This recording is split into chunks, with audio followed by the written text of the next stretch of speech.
جمال الوجود بذكر اعوذ باللہ من الشیطان الرجیم بسم اللہ الرحمن الرحیم۔ السلام علیکم دوستوں، امید کرتا ہوں کہ آپ سب خیریت سے ہوں گے۔ آج پڑھیں گے حلیمہ سعدیہ رضی اللہ تعالیٰ عنہ کی گود میں نبی پاک صلی اللہ علیہ وسلم تشریف فرما ہوئے۔ اس زمانے میں عرب کا دستور یہ تھا کہ جب ان کے ہاں کوئی بچہ پیدا ہوتا تو وہ دیہات سے آنے والی دائیوں کے حوالے کر دیتے تھے تاکہ دیہات میں بچے کی نشو و نما بہتر ہو اور وہ خالص عربی زبان سیکھ سکے۔ دائیوں کا قافلہ مکہ میں داخل ہوا۔ انہوں نے ان گھروں کی تلاش شروع کی جن میں بچے پیدا ہوئے تھے۔ اس طرح بہت سی دائیاں جناب عبد المطلب کے گھر بھی آئیں۔ نبی کریم صلی اللہ علیہ وسلم کو دیکھا، لیکن جب انہیں معلوم ہوا کہ یہ بچہ تو یتیم پیدا ہوا ہے تو اس خیال سے چھوڑ کر آگے بڑھ گئیں کہ یتیم بچے کے گھرانے سے انہیں کیا ملے گا۔ اس طرح دائیاں آتی رہیں جاتی رہیں، کسی نے آپ کو دودھ پلانا منظور نہ کیا، اور کرتی بھی کیسے؟ یہ سعادت حلیمہ سعدیہ رضی اللہ تعالیٰ عنہ کے حصے میں آنا تھی۔ جب حلیمہ رضی اللہ تعالیٰ عنہ مکہ پہنچی تو انہیں معلوم ہوا سب عورتوں کو کوئی نہ کوئی بچہ مل گیا ہے اور اب صرف وہ بغیر بچے کے رہ گئی ہیں، اور اب کوئی بچہ باقی نہیں بچا۔ ہاں، ایک یتیم بچہ ضرور باقی ہے جسے دوسری عورتیں چھوڑ گئی ہیں۔ حلیمہ سعدیہ رضی اللہ تعالیٰ عنہ نے اپنے شوہر عبداللہ ابن حارث سے کہا، خدا کی قسم مجھے یہ بات بہت ناگوار گزری ہے کہ میں بچے کے بغیر جاؤں، دوسری سب عورتیں بچے لے کر جائیں، یہ مجھے تانے دیں گی، اس لیے کیوں نہ ہم اس یتیم بچے کو لے لیں۔ عبداللہ بن حارث بولے، کوئی حرج نہیں، ہو سکتا ہے اللہ اسی بچے کے ذریعے ہمیں خیر و برکت عطا فرما دے۔ چنانچہ حضرت حلیمہ سعدیہ رضی اللہ تعالیٰ عنہ عبد المطلب کے گھر گئیں۔ جناب عبد المطلب اور حضرت آمنہ نے انہیں خوش آمدید کہا، پھر آمنہ نے بچے کے پاس لے آئیں۔ آپ اس وقت ایک اونی چادر میں لپٹے ہوئے تھے، وہ چادر سفید رنگ کی تھی، آپ کے نیچے ایک سبز رنگ کا ریشمی کپڑا تھا، آپ سیدھے لیٹے ہوئے تھے، آپ کے سانس کی آواز کے ساتھ مشک کی سی خوشبو نکل کر پھیل رہی تھی۔ حلیمہ رضی اللہ تعالیٰ عنہ آپ کے حسن و جمال کو دیکھ کر حیرت زدہ رہ گئیں۔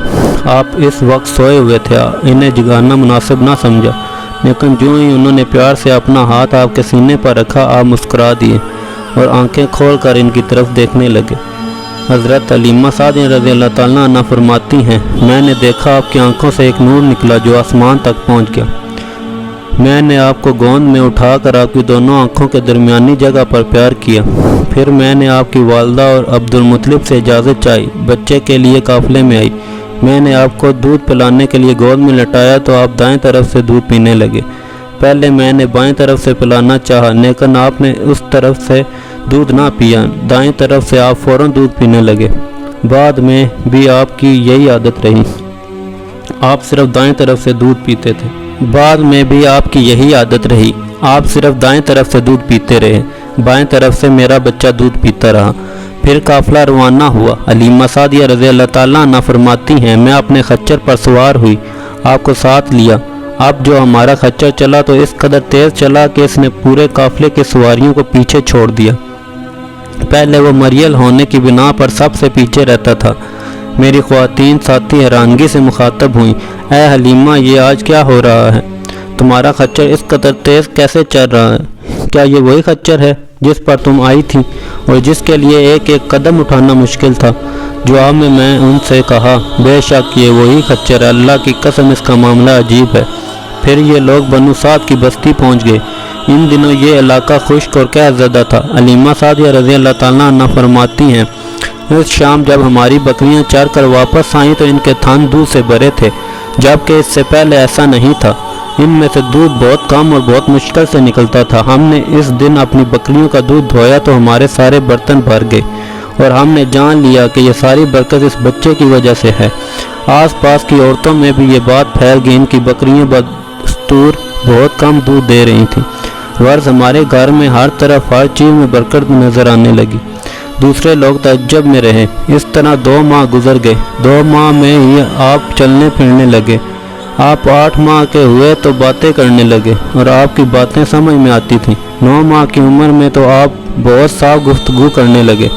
اس دوران آپ کی بہت سی برکات دیکھنے میں آئی۔ حلیمہ سعدیہ فرماتی ہیں جب میں آپ کو اپنے گھر لے آئی تو بنو سعد کا کوئی گھرانہ ایسا نہ تھا جس سے مشک کی خوشبو نہ آتی ہو۔ اس طرح سب لوگ آپ سے محبت کرنے لگے۔ جب ہم نے آپ کا دودھ چڑھایا تو آپ کی زبان مبارک سے یہ الفاظ نکلے، اللہ اکبر کبیرہ والحمدللہ کثیرہ وسبحان بکرۃ واسیلہ، یعنی اللہ تعالیٰ بہت بڑا ہے، اللہ تعالیٰ کے لیے بہت تعریف ہے اور اس کے لیے صبح شام پاکی ہے۔ پھر جب آپ صلی اللہ علیہ وسلم 2 سال کے ہو گئے تو ہم آپ کو لے کر آپ کی والدہ کے پاس آئے۔ اس عمر کو پہنچنے کے بعد بچوں کو ماں باپ کے حوالے کر دیا جاتا تھا۔ ادھر ہم آپ کی برکات دیکھ چکے تھے اور ہماری آرزو تھی کہ ابھی آپ کچھ اور مدت ہمارے پاس رہیں۔ چنانچہ ہم نے اس بارے میں آپ کی والدہ سے بات کی، ان سے یوں کہا، آپ ہمیں اجازت دیجئے کہ ہم بچے کو 1 سال اور اپنے پاس رکھیں، میں ڈرتی ہوں کہیں اس پر مکہ کی بیماریوں اور آب و ہوا کا اثر نہ ہو جائے۔ جب ہم نے ان سے بار بار کہا تو حضرت آمنہ مان گئی اور ہم آپ کو پھر اپنے گھر لے آئے۔ جب آپ کچھ بڑے ہو گئے تو باہر نکل کر بچوں کو دیکھتے تھے، وہ آپ کو کھیلتے نظر آتے، آپ ان کے نزدیک نہ جاتے۔ ایک روز آپ نے مجھ سے پوچھا، امی جان کیا بات ہے، دن میں میرے بھائی بہن نظر نہیں آتے؟ آپ اپنے دودھ شریک بھائی عبداللہ اور بہنوں انیسہ اور شیمہ کے بارے میں پوچھ رہے تھے۔ حلیمہ رضی اللہ تعالیٰ عنہ فرماتی ہیں میں نے آپ کو بتایا وہ صبح سویرے بکریاں چرانے جاتے ہیں، شام کے بعد گھر آتے ہیں۔ یہ جان کر آپ نے فرمایا تب مجھے بھی ان کے ساتھ بھیج دیا کریں۔ اس کے بعد آپ اپنے بھائی بہنوں کے ساتھ جانے لگے، آپ خوش خوش جاتے واپس آتے۔ ایسے میں ایک دن میرے بچے خوف زدہ انداز میں دوڑتے ہوئے آئے اور گھبرا کر بولے، امی جان جلدی چلیے ورنہ بھائی محمد صلی اللہ علیہ وسلم ختم ہو جائیں گے۔ یہ سن کر ہمارے تو ہوش اڑ گئے، دوڑ کر وہاں پہنچے۔ ہم نے آپ کو دیکھا، آپ کھڑے ہوئے تھے، رنگ اڑا ہوا تھا، چہرے پر زردی چھائی ہوئی تھی، اور یہ اس لیے نہیں تھا کہ آپ کو سینہ چاک کیے جانے سے کوئی تکلیف ہوئی تھی، بلکہ ان فرشتوں کو دیکھ کر آپ کی حالت ہوئی تھی۔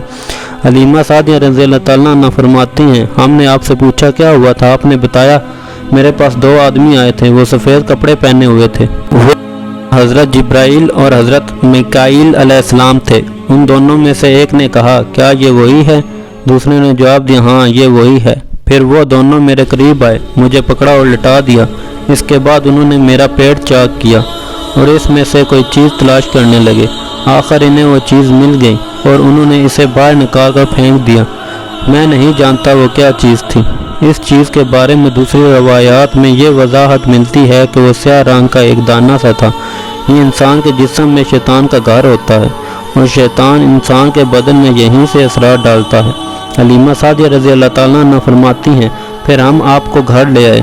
اس وقت وہ میرے شوہر عبداللہ بن حارث نے مجھ سے کہا حلیمہ مجھے ڈر ہے کہیں اس بچے کو کوئی نقصان نہ پہنچ جائے، اس لیے اسے اس کے گھر والوں کے پاس پہنچا دو۔ میں نے کہا ٹھیک ہے۔ پھر ہم آپ کو لے کر مکہ کی طرف روانہ ہوئے۔ جب میں مکہ کے بالائی علاقے میں پہنچی تو آپ اچانک غائب ہو گئے، میں حواس باختہ ہو گئی۔